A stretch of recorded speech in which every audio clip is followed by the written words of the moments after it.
In this video, I'll show you how to export data from Xero to Excel. First, the main thing to know is that Xero usually exports data as a CSV or Excel-compatible file, depending on what you're exporting. Xero's help says you can export invoices, contacts, and many reports, then open those files in Excel afterward. If you want to export invoices or bills, open sales and choose invoices, or go to the bills area if that's what you need. Xero says you can select the invoice tab you want, refine the results if needed, and then use the export option to download the data. Once the file is downloaded, open it in Excel. If you want to export contacts, go to the Contacts section.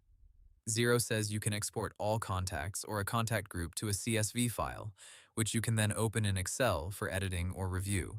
If you want to export a report, open Reporting, choose the report you need, then click Export and select your preferred format. Xero says many reports can be exported directly from the report screen and then opened in Excel.